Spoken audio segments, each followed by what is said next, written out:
Good morning students. आज अपन बात करेंगे प्रोड्रग और सॉफ्ट ड्रग के बारे में। प्रोड्रग्स एंड सॉफ्ट ड्रग्स, ये मेडिसिनल केमिस्ट्री है, उसका एक इम्पॉर्टेंट टॉपिक है। फर्स्ट यूनिट के अंदर है ये प्रोड्रग्स एंड सॉफ्ट ड्रग्स। उसके पहले अपन को सबसे पहले मैं बात करूँगी ड्रग्स की। What is drugs? Drug is any substance और product. Drug is any substance or product used to explore physiological system for the benefit of the recipient. What is drug? Drug is simply अपन बात करें drug की, drug is any substance or product used to explore physiological system for the benefit of the recipient. फिर अपन इसकी history की बात कर रहे हैं। सबसे पहले ड्रग कब काम में ली गई, इसकी हिस्ट्री की बात कर रहे हैं। डेफिनेशन हो गई।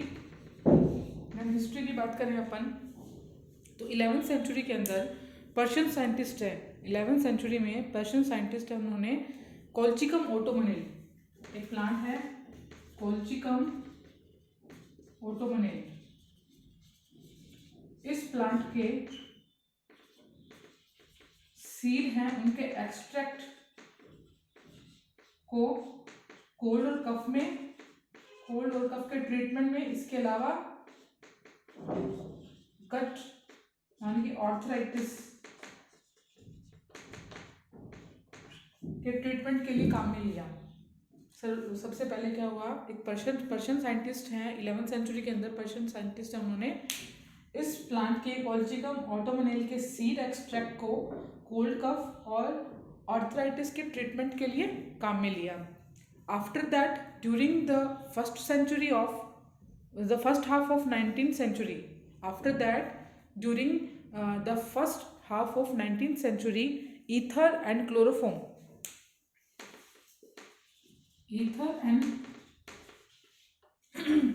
और ईथर है, उनको एज ए एनेस्थीसिया यूज में लिया गया। जो फर्स्ट 19th सेंचुरी का जो फर्स्ट हाफ है उसके अंदर ईथर और क्लोरोफॉर्म को एज ए एनेस्थीसिया काम में लिया गया, जिसको आज भी जो मॉडर्न मेडिसिन है उसमें आज भी काम में लिया जाता है। इन 1899 एस्प्रिन was prepared. In 1899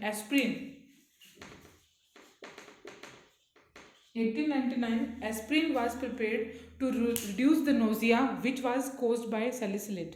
इसको अपन नोजिया के ट्रीटमेंट में, नोजिया को रिड्यूस करने के लिए एस्प्रिन को काम में लिया गया। देन फर्स्ट ऑफ ऑल अपन ने बात करी ड्रग की डेफिनेशन की। What is drug?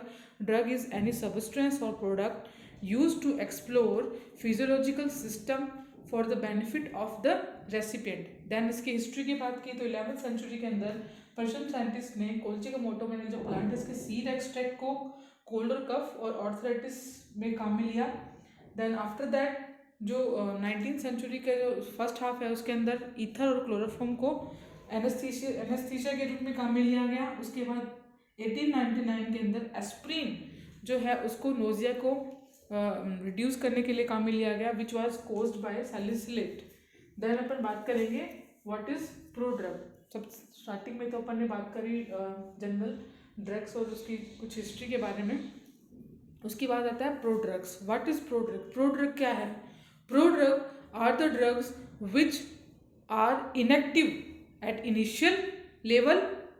Prodrugs are the drugs which are inactive at initial level and then are converted to active form when they reach to the liver after the metabolism. Starting में तो initially तो products क्या होती है, inactive form में होती है, लेकिन जैसे ही ये मेटाबोलाइट होती हैं, मेटाबॉलिज्म के थ्रू ये अपनी एक्टिव फॉर्म में कन्वर्ट होती हैं।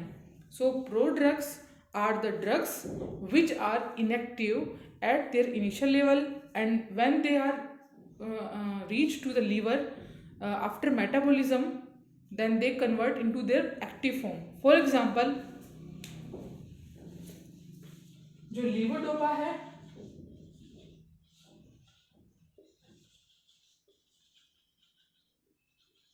ये इनएक्टिव फॉर्म है और डोपामीन है वो एक्टिव फॉर्म है, यानी कि ये डोपामीन का प्रिकर्सर है लीवोडोपा, एक तरह से प्रिकर्सर है लीवोडोपा डोपामीन का, जहाँ पे क्या ये इनएक्टिव फॉर्म में है, लेकिन जैसे ही ये बॉडी में पहुंच जाएगा आफ्टर मेटाबॉलिज्म ये डोपामीन में कन्वर्ट हो जाएगा। तो जो अपना ये फिजियोलॉजिकल इफेक्ट है बॉडी में, तो ये जब डोपामीन में कन्वर्ट होगा तभी ये अपना इफेक्ट शो करेगा। स्टार्टिंग में तो ये जो लीवोडोपा है ये तो इनएक्टिव फॉर्म में है, लेकिन जैसे ही ये डोपामीन में कन्वर्ट होगा वैसे ही बॉडी पे इसके फिजियोलॉजिकल इफेक्ट शो होंगे। तो prodrugs are the drugs which are inactive at initial and then they convert into active form after reach the liver to the after metabolism they convert into their active form which show their effect, physiological effect. Or we can say pro drugs, in another definition we can say pro drugs is pharmaceutically inactive compound. Pro drugs is pharmaceutically inactive compound that convert into active drug by metabolic biotransformation.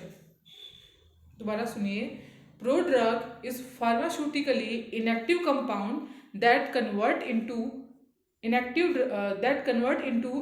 drug by metabolic biotransformation. इसका जो conversion है pro drugs का किस किस तरह से हो सकता है? एंजाइमेटिक मेटाबॉलिज्म के थ्रू अपन पढ़ रहे हैं कन्वर्जन ऑफ प्रो ड्रग, जिसके अंदर फर्स्ट है मेटाबॉलिज्म, एंजाइमेटिकली डिपेंडेंट हो गया ये। दूसरा chemical method, non enzymatic dependent.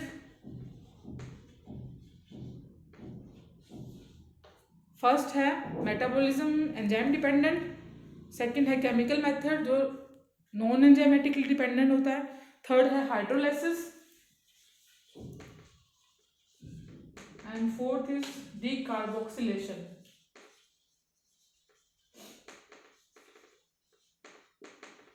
Fourth is decarboxylation.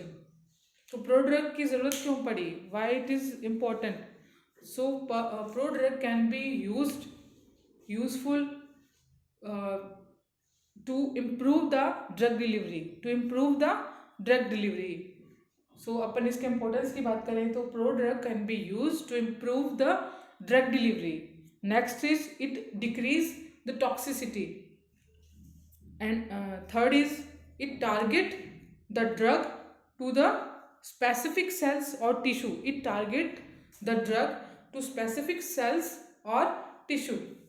So why it is important? It improve the drug delivery, it decrease the toxicity, and it target the drug to specific cells. It target the drug to specific cell or tissue. Okay. Then next अपन बात करेंगे soft drugs की। Soft drugs क्या होती हैं?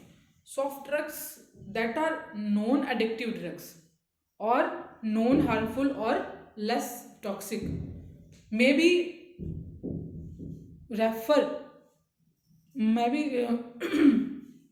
they are safe or not. It doesn't mean that they are safe. दोबारा सुनिए, soft drugs क्या हैं? सॉफ्ट ड्रग्स नॉन एडिक्टिव हैं, इनका कोई एडिक्शन नहीं है, non addictive and less toxic और non toxic, but that doesn't mean that they are safe. For example जैसे कैनाबिस है, कैनाबिस की बात करें अपन तो कैनाबिस एडिक्शन नॉन एडिक्टिव है, लेस टॉक्सिक है, but that doesn't mean that कि they are safe. Hard drugs की अपन बात करें जैसे हेरोइन कोकेन है, ये मोर एडिक्टिव होती है, इनकी एडिक्शन हो जाता है एक बार